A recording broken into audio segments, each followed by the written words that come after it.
Graça e paz, meus irmãos.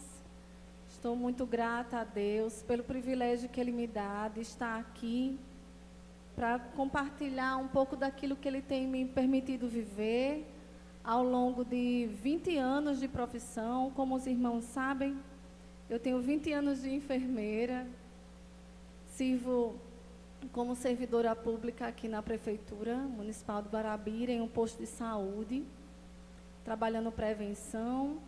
Estou servindo ao Senhor em um posto de saúde no Nordeste 2, ali da Praça da Feira, do Acari.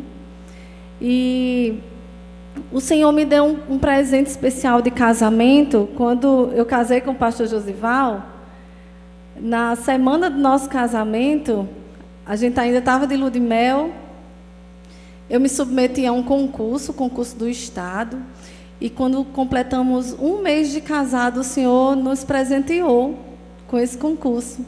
E eu estou servindo ao Senhor também no Hospital Regional de Guarabira. Lá eu trabalho tratando crianças com cardiopatia, mas hoje o enfoque é sobre prevenção, porque é melhor prevenir do que remediar. Não é assim, meus irmãos? Mas antes de lermos o texto, eu gostaria de convidar você a deixar a sua mente aberta, seu coração aberto aos versículos que nós vamos ler.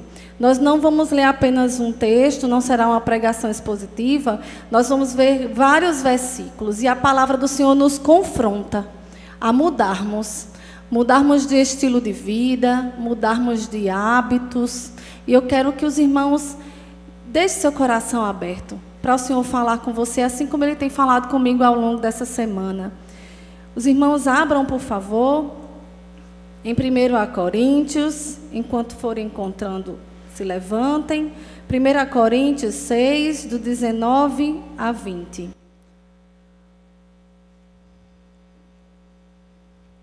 1 Coríntios 6, do 19 ao 20.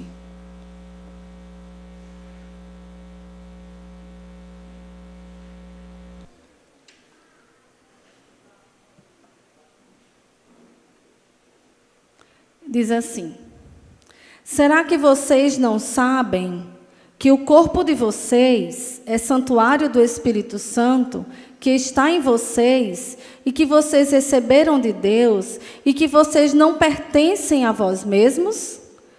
Porque vocês foram comprados por preço. Agora, pois, glorifiquem a Deus no corpo de vocês. Repetindo: agora, pois, glorifiquem a Deus no corpo de vocês. Vamos orar? Senhor, nesse momento, estamos aqui, Senhor, para aprendermos mais de Ti. Te pedimos que o Senhor venha nos ajudar a compreender, Senhor, as verdades bíblicas, a colocar em prática, Senhor, posteriormente. Senhor, nos ajude, Pai, a lembrar tudo aquilo que o Senhor tem trabalhado em meu coração, Senhor, e que os meus irmãos sejam abençoados através desses textos que nós iremos ler. Em nome de Jesus. Amém? Irmãos, podem sentar. O texto fala que nós somos santuários do Espírito Santo. Em outras versões diz que nós somos templo do Espírito Santo. E sempre que eu lembro desse texto, eu me lembro do templo de Jerusalém. E lembro de como Deus ele foi zeloso em instruir aos seus servos como construir aquele templo. Deus deu instruções a Davi e depois a Salomão muito específicas. Ele disse que a pia tinha que ser de bronze. Ele falou que o candelabro tinha que ser de ouro e tinha que ter 7 lâmpadas. Ele disse até o tecido da cortina que ele queria. Ele queria que fosse de linho. O nosso Deus, ele é um Deus de detalhista e ele se preocupa com os mínimos detalhes. Sendo nós templo do Espírito Santo, imagine como Deus foi cuidadoso em tecer você dentro do ventre da sua mãe. Imagine Deus fazendo os teus olhos. Imagine Deus tecendo os teus pulmões. Ele se importou com os teus rins. Irmãos, Ele se importa com os nossos pés, porque o nosso Deus é um Deus detalhista. Eu fico impressionada com algo que tem na matemática chamado sequência de Fibonacci. Eu já conversei sobre isso com os nossos jovens. É uma sequência numérica que se repete em toda a natureza e se repete em nosso corpo. Enquanto os cientistas falam que é sequência de Fibonacci, eu prefiro chamar de assinatura de Deus. Porque Deus, quando cria uma obra-prima, Ele assina. Observe o seguinte. Sabe esse redemoinho que tem na sua cabeça? Segue essa sequência de Fibonacci. A sua digital, esse redemoinho que tem aqui, ó, na sua digital, o seu lóbulo da orelha, a posição do feto. Irmãos, sinais assim se repetem em toda a natureza, como a concha do caracol, as ondas, os furacões, a galáxia. Essa sequência se repete em diversos lugares na natureza e no nosso corpo, porque nós carregamos em nós a marca do nosso Criador, meus irmãos. E Ele se importa conosco, Ele se importa com cada detalhe do seu corpo. E falando nisso, eu gostaria agora de trabalhar com os irmãos um tema que diz assim: o Deus que cura também nos ensina a prevenir. Vamos repetir comigo? O Deus que cura também nos ensina a prevenir. E o primeiro ponto é um ponto muito sensível. É um ponto muito delicado. É sobre a alimentação. Na Bíblia, a alimentação ela aparece várias vezes como uma prova de obediência. Lembrem comigo. Onde foi que Eva foi tentada? O fruto proibido. Esaú, ele vendeu o direito da primogenitura por quê? Por um prato de lentilhas. E o povo de Deus? Ele murmurava por quê? Porque ele sentia falta das cebolas do Egito. Vocês estão entendendo e observando como essa área é muito sensível nas nossas vidas? Como a área da alimentação é algo que nós podemos ser tentados. Eu quero pedir aos irmãos que abram comigo no livro de Números.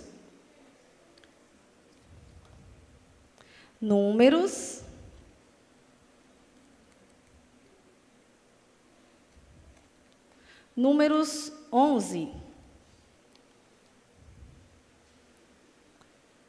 Números 11 diz assim: o povo se queixou de sua sorte aos ouvidos do Senhor. Quando o Senhor ouviu as reclamações, sua ira se acendeu. O fogo do Senhor ardeu entre eles e consumiu algumas extremidades do arraial. Então, o povo reclamou a Moisés. Ele orou ao Senhor e o fogo se apagou.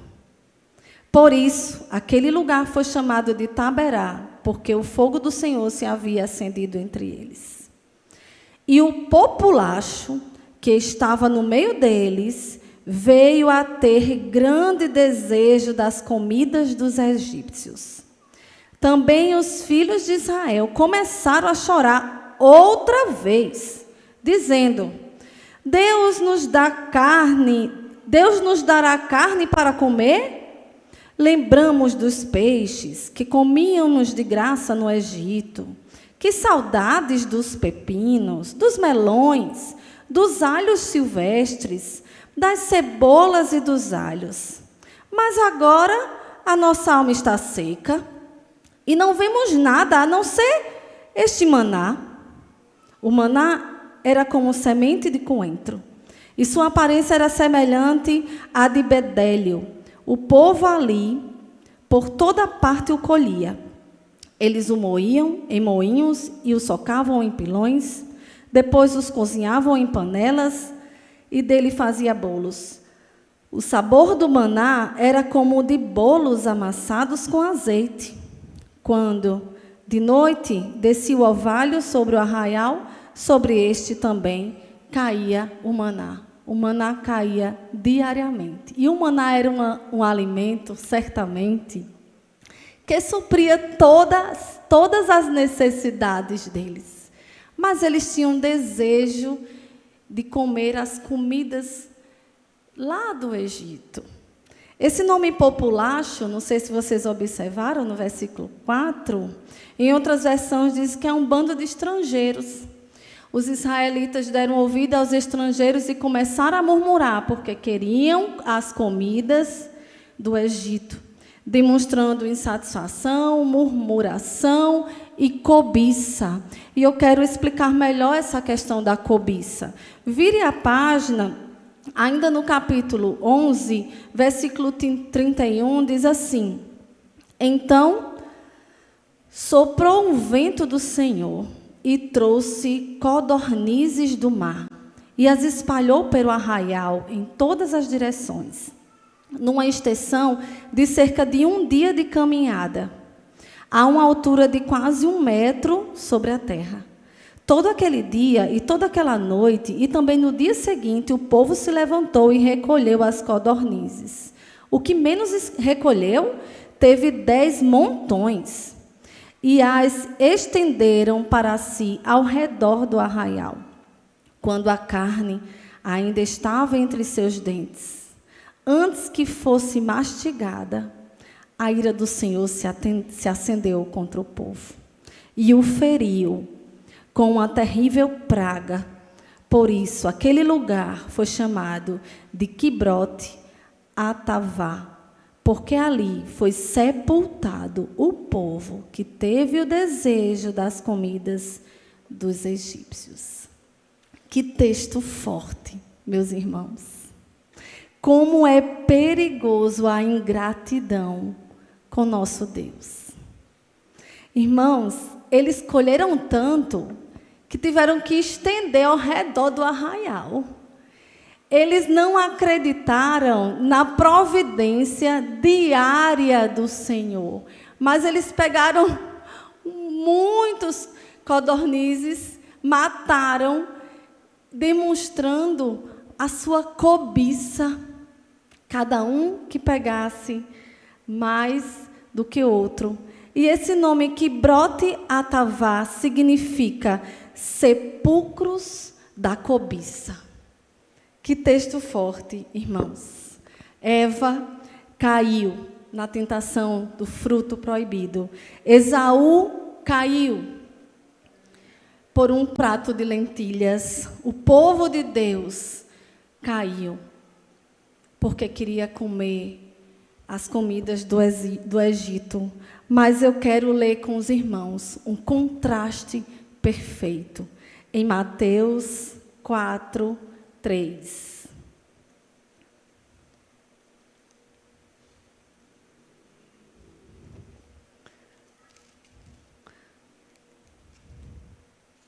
Em Mateus 4, 3, nós encontramos o nosso Senhor. Então, o tentador, aproximando-se, disse a Jesus: Se você é o Filho de Deus, mande que essas pedras se transformem em pães. Jesus, porém, respondeu: Está escrito, o ser humano não viverá só de pão, mas de toda a palavra que procede da boca de Deus. Cristo não sucumbiu à tentação. E Ele nos mostra que nós também podemos vencer. Ele mostrou que a verdadeira força vem da obediência ao Senhor. A alimentação é uma área muito difícil, irmãos. É uma área que mexe muito com as nossas emoções. Mas a palavra do Senhor diz que nós temos que glorificar a Deus através dos nossos corpos. Então, como eu por exemplo, com diabetes, vou comer açúcar, eu não estarei glorificando ao Senhor. Os irmãos estão entendendo como é difícil essa situação, como eu, como hipertensão, eu vou consumir comidas com sal, será que eu vou estar glorificando assim ao Senhor, meus irmãos? Se eu tenho meus triglicerídeos aumentados, por que eu vou comer pão, farinha, massas? Meu colesterol está aumentado, por que eu vou comer gordura? Meus irmãos, nós temos que ter na nossa mente que nós precisamos glorificar ao Senhor através do nosso corpo. Nós não podemos fazer isso conosco mesmo, porque tem um texto, irmãos, muito interessante em Tiago 4,17, e eu gostaria muito que os irmãos abrissem, porque é um texto que falou muito ao meu coração. Tiago 4,17 diz assim: portanto, aquele que sabe que deve fazer o bem e não o faz, nisso está pecando. Eu vou ler novamente. Portanto, aquele que sabe que deve fazer o bem e não o faz, nisso está pecando. E não está aqui só falando com relação ao próximo, mas conosco mesmo, com o nosso corpo. Se eu sei que não está me beneficiando, que está me trazendo doenças, então eu preciso, meus irmãos, abrir mão. Senão estaremos pecando contra o nosso próprio corpo. O interessante é que há uma frase muito comum entre os crentes que diz assim: crente não bebe, mas come. Nós temos que ter cuidado para não legitimar um pecado condenado nas Escrituras, que é o pecado da gula. E não necessariamente são as pessoas que estão acima do peso que estão sendo afligidas por esse pecado. Mas pessoas magras também podem cometer o pecado da gula, porque a gula é o desejo desenfreado pela comida. Você não vai estar comendo apenas para trazer saúde ao seu corpo, mas para saciar prazer, para você descontar uma tristeza. Quantas pessoas, quando estão tristes, descontam na comida, não é verdade, meus irmãos? Mas o que é que diz em 1 Coríntios 10, 31? Quer comais, quer bebais, ou façais qualquer outra coisa, fazei tudo para a glória de Deus. Eu preciso glorificar ao Senhor através da minha alimentação. Amém, meus irmãos? Eu quero abrir um parênteses e falar um pouco sobre como foi difícil minha gestação. Eu tive diabetes gestacional nas minhas 2 gestações. A primeira gestação, eu não tive tanto suporte médico, e Aleph, ele nasceu prematuro, nasceu acima do peso, ele nasceu paradinho, sem chorar. Foi um parto muito difícil por causa da diabetes. E eu perguntava ao médico: doutor, eu não estou sabendo mais nem o que eu vou comer. E ele disse algo que me chocou. Ele falou: pense em Adão e Eva. Adão e Eva comia bolo, comia biscoito, comia macarrão. Adão e Eva comia pizza, pastel. Não, então você não pode comer. Minha diabetes estava bem descontrolada. Até eu falar com a nutricionista, não estava sendo fácil. Já de Liz, eu fui bem acompanhada. E em alguns momentos eu chorava porque eu queria comer bolo. Eu gosto muito de comer bolo. E eu chorava porque eu sabia que eu não podia. E eu não comi, irmãos. Eu não comi. Porque eu sabia que se eu comesse errado, quem ia ser prejudicado era a minha filha. E eu quero trazer isso para nós também. Hoje, eu preciso me cuidar. E você também. E eu preciso me cuidar para o meu marido. Porque se eu adoecer, eu vou dar trabalho ao meu marido. Porque se eu adoecer, eu não tenho como dar assistência à minha filha, ao meu filho. Então, nós temos que ter esse entendimento que cuidar de si também é para o próximo. Como eu vou jejuar? Se eu não cuido da minha saúde, eu não tenho nem forças para jejuar. Como eu vou evangelizar? Como eu vou pregar? Como eu vou ler a palavra? Se eu não tenho saúde, meus irmãos. Então, eu também tenho que pensar, além de mim, pensar nos meus filhos e também pensar na obra do Senhor. O Senhor conta contigo, meu irmão. Ele se preocupa com o teu corpo e Ele quer te ver bem para pregar o Evangelho. Amém? Em Mateus 22, 39 diz: amarás a teu próximo como a ti mesmo. Então, vamos nos cuidar pelos nossos familiares e pela igreja do Senhor. Terminando o assunto de alimentação, eu queria conversar com vocês sobre prevenção. O nosso Deus, Ele ama a prevenção. E a Bíblia está recheada de casos onde Ele instrui o seu povo sobre prevenção. Irmãos, muito antes da ciência, olhe que interessante, vai abrindo aí a sua Bíblia em Levítico 12.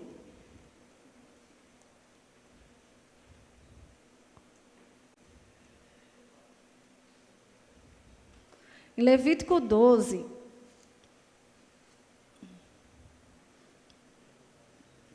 olha as instruções que o Senhor dá aqui. O Senhor disse a Moisés: diga aos filhos de Israel, se uma mulher conceber e tiver um menino, ficará impura durante 7 dias. Como nos dias da sua menstruação ficará impura. E, no 8º dia, o menino será circuncidado. Depois, ela ficará 33 dias a purificar-se do seu sangue. Vamos fazer as contas? 7 mais 33, 40. Até hoje, meus irmãos, o tempo do puerpério, do resguardo, são 40 dias. E não foi nenhum médico ou cientista que falou isso. Foi o Criador da mulher, que conhece a nossa estrutura.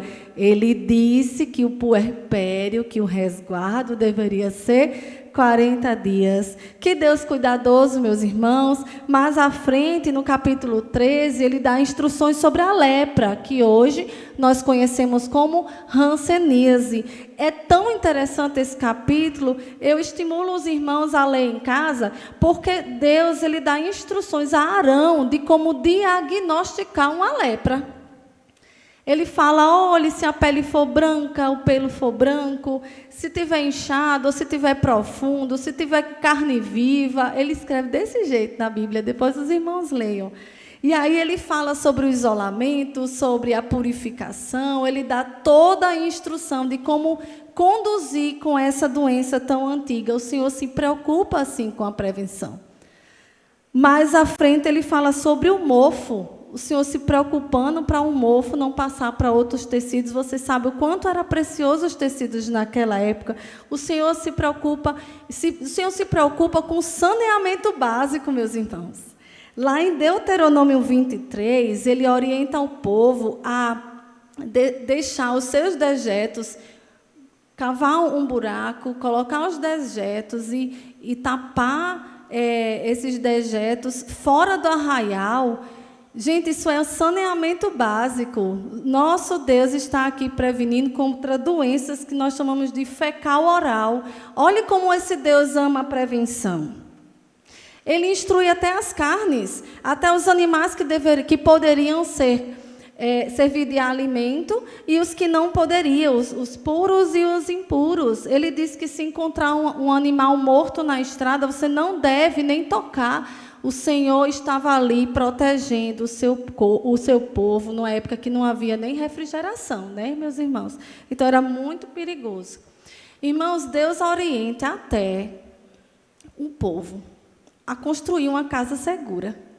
Ele disse que quando construísse uma casa, lembrem que as casas nessa época, elas eram de tijolos e em cima era reto, né? E aí as pessoas colocavam escada, subia para secar alguns grãos, ou para dormir ao ar livre. E aí Deus orienta, irmãos, em Deuteronômio 22, versículo 8, que eles deveriam colocar um parapeito para que ninguém caísse lá de cima. Que Deus cuidadoso, meus irmãos.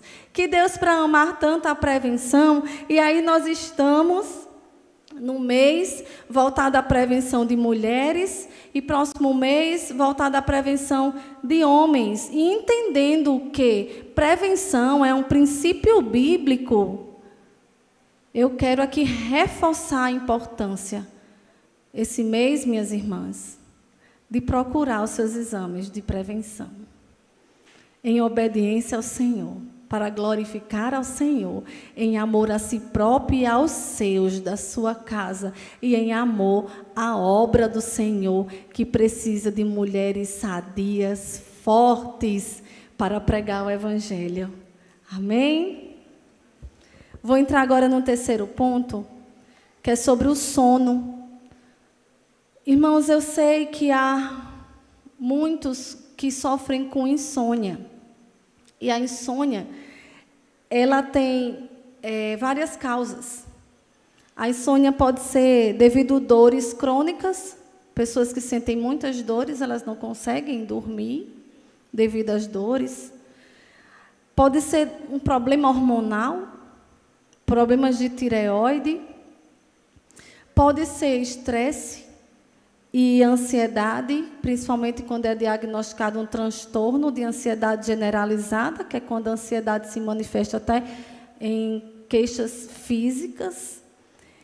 E nós precisamos descobrir a causa da insônia que está afetando o seu corpo. Por quê? Porque a nossa tendência é buscar remédios para dormir. Mas a gente precisa saber a causa. Não é isso? E eu quero dar um testemunho meu a vocês. O ano passado eu estava sofrendo muito de insônia, mas eu já tomo muitos remédios para o coração. Eu não queria tomar mais uma medicação. E eu fui levando com insônias. De repente, meu corpo ficou todo pintado. E eu pensei que era dengue, pensei que era zika, chikungunya, fiz exames para todas as doenças exantemáticas e davam todos negativo, até que eu resolvi procurar uma dermatologista e ela disse, isso é ansiedade. E eu disse, meu Deus do céu, ela disse, procure ajuda. E aí eu procurei a ajuda de um médico, neurologista, e ele conversou comigo sobre higiene do sono. E eu contei para ele como era a minha rotina, e ele disse assim, olha, você vai fazer o seguinte, quando seus filhos dormirem, você vai tomar um banho morno, vai sentar na mesa, abrir a sua Bíblia, bota um chazinho do lado, um leite morno, e você vai lendo a Bíblia, quando seu olho começar a fechar, que você corre para a cama e deita. Irmãos, só a mudança de rotina me curou da insônia. E eu desafio você também a entender, será que não é o uso excessivo de telas? Será que não são os seus horários? É importante a gente se observar. Irmãos, Jesus chegou e disse, Marta, você anda tão inquieta? Será que não é isso? Será que nós não estamos descansando o suficiente no nosso Senhor? Vamos ler o que diz Filipenses 4, 6.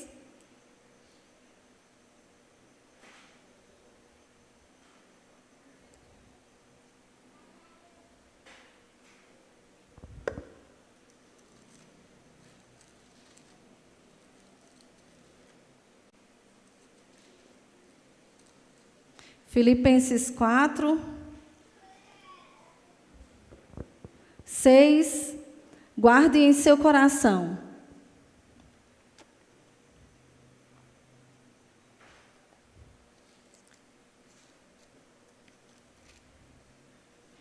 Não fiquem preocupados com coisa alguma, mas em tudo sejam conhecidos diante de Deus os pedidos de vocês, pela oração e pela súplica, com ações de graças, e a paz de Deus, que excede todo entendimento, guardará o coração e a mente de vocês, em Cristo Jesus. Irmãos, por que eu estou falando tanto do sono? Porque dormir é muito importante. Há um Salmo 127 que diz assim: aos seus amados ele o dá enquanto dormem. E eu fiz uma relação aqui, irmãos, do que Deus realiza durante as madrugadas. Durante as madrugadas, Deus realiza maravilhas. Deus dá muitos livramentos. Durante a madrugada, Jacó, sozinho, lutou com um anjo e recebeu uma bênção. Ele lutou a madrugada toda. E ali, o anjo mudou o nome de Jacó para Israel. Porque durante as madrugadas, Deus muda histórias. Durante a madrugada, o povo de Deus foi liberto do Egito. Ali foi o final da perseguição e o início de uma nova história. Durante a madrugada, Paulo e Silas foram libertos da prisão. Um terremoto sacudiu aquele cárcere, porque durante as madrugadas, Deus quebra cadeias. Durante a madrugada, Pedro também foi liberto da prisão. Um anjo o visitou, trazendo luz para aquele lugar, rompendo as suas algemas, enquanto a igreja estava orando. De madrugada, lá na casa de Maria, mãe de José Marcos, de João Marcos. Enquanto todos dormiam, a igreja orava. E Pedro, seguindo o anjo, passou pela primeira sentinela, passou pela segunda sentinela e o portão de ferro se abriu, meus irmãos, durante a madrugada. Durante a madrugada, anjos visitaram pastores no campo, durante a vigília da noite, e anunciou o nascimento do nosso Salvador, dizendo: glória a Deus nas alturas e paz na terra entre os homens a quem Ele quer bem. Durante a madrugada, enquanto os muitos dormem, o céu está em movimento, meus irmãos. Durante a madrugada, Jesus acalmou uma tempestade. Durante a madrugada, Jesus ressuscitou. Foi a maior vitória da história da humanidade naquela manhã. Irmãos, Deus está fazendo algo em países que não conhecem o Evangelho. Algumas pessoas estão sonhando com Jesus durante as madrugadas. E eles têm sonhos e visão tão impactantes que eles procuram missionários cristãos para dizer quem é esse Jesus, porque durante as madrugadas o Senhor estava lá no sonho deles. Irmãos, a Bíblia diz em Provérbios 8:17, eu amo os que me amam e os que me buscam de madrugada me acharão. Irmãos, eu sei que muitos aqui já tiveram experiências milagrosas durante a madrugada. Meu marido, quando estava com Covid, já 9 dias de febre, 3º esquema de antibiótico. Eu não sabia mais o que fazer, irmãos. Eu tinha levado ele várias vezes no hospital pedindo interne meu marido, e eles não queriam ficar com meu marido. E eu trouxe ele para casa, e eu me lembro que nesse 9º dia ele disse: minha filha, essa madrugada o Senhor vai me visitar. E eu fiquei acordada, porque eu queria ver o agir de Deus na madrugada. Eu não vi nenhum clarão, mas ele dormiu com o oxímetro no dedo. E eu vi, irmãos, quando começou, 80, 82, 85, e foi subindo, 90, e chegou a 95, irmãos, porque durante a madrugada o Senhor cura. Irmãos, é tão lindo esses milagres, esses relatos da Bíblia, mas nós não podemos entender que durante as madrugadas Deus renova as nossas forças. Quantas vezes nós fomos dormir tão desesperados, tão angustiados, e ao raiar do dia suas misericórdias se renovam, e você tem aquela nova força de dizer: mas eu vou vencer, em nome de Jesus. Quantas vezes você foi dormir com tantas dores no corpo e você amanheceu tão bem? Quantas vezes os nossos filhos vão dormir tão doentes e no outro dia estão cheios de saúde? Senhor, eu louvo a Deus pelo que Ele faz nas nossas vidas durante as madrugadas, que nós nem nos atentamos. Durante as madrugadas, Ele não deixou nem o ladrão entrar na sua casa. Irmãos, como Deus é bom, como Ele tem cuidado de nós. Eu gostaria de encerrar falando sobre um bom remédio que tem na Bíblia. Eu queria que você procurasse esse remédio. Provérbios 17, 22.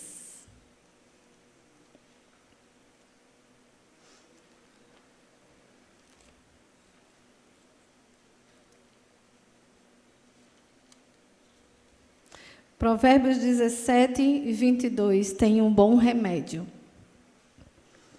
Já acharam um bom remédio? O coração alegre é bom remédio, mas o espírito abatido faz secar os ossos. O bom remédio é o coração alegre. E nossa felicidade está em Cristo. E nada, nenhuma circunstância, nem ninguém pode roubar essa alegria de nós, meus irmãos. Vamos orar? Senhor, nós fomos desafiados, Pai, essa noite a mudar de vida, a mudar de hábito, a mudar a nossa alimentação, a buscar descansar não só o nosso corpo, mas o nosso coração, Senhor, perante a Tua presença.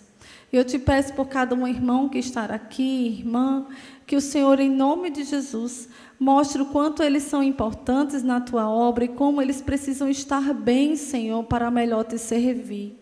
Ó Deus, nos faz entender que a Tua alegria, Senhor, é o melhor remédio que há nessa face da terra, Pai. Porque a Tua alegria, Senhor, é Cristo em nós, a esperança da glória. Senhor, nos ajude, Pai, a nos fortalecermos cada dia para melhor Te servirmos, em nome de Jesus. Amém.